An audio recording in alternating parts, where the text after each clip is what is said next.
Zdaj lahko govorimo o teh negativnih plateh. Recimo, oni imajo hudo težavo z medvrstniškim nasiljem, ne? S tem ustrahovanjem, s psihološkim nasiljem. Bullyingom. Lahko je fizični bullying, lahko je psihološki. Naprimer, velik problem imajo, ko se temu reče, z izločanjem nekoga iz neke skupnosti, ne? Pač to je nek način nasilja, da ti nekoga preprosto ne sprejmeš medse, ne? Kajti japonska kultura je pokupčkana, ne? Ti moraš pač v en kupček spadati, ne? In in pač ti otroci lahko so izločeni zaradi zelo bizarnih reči. Naprimer, da znajo angleško bolje kot ostali, ne? Naprimer. Se pravi, to so tiste žebu, ki ga je treba zabiti. Potem imamo težave z izgorelostjo na delovnem mestu, ne?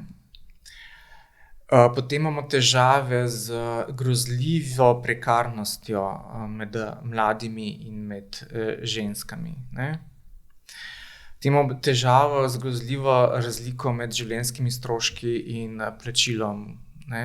Sploh v prekarnih poklicih. Potem enostavno se eni ne vidijo v tej strukturi soodvisnosti, ne? Bi radi malo bolj po svoje, ne? Ponavadi so takšni ljudje umetniki, ne? Ali se pa izselijo, pa pač živijo kje po svetu in se imajo čisto fino, ne?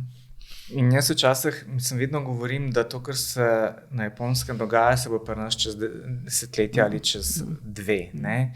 Ker oni so dejansko ta ekstremni, v bistvu agresivni, zdaj ima skoraj že prostaški kapitalizem, dali skozi že v 70-ih in 70-ih in v 80-ih, ne? Zdaj vse te posledice, ne, prihajajo v valovih, ne? In to se pač, vse, kar se je tam dogajalo pred 20 leti, se zdaj dogaja na zahodu, ne? To se pravi, to je ta ekstremen prekariat, negotovost in garanje za minimalne zaslužke, ne?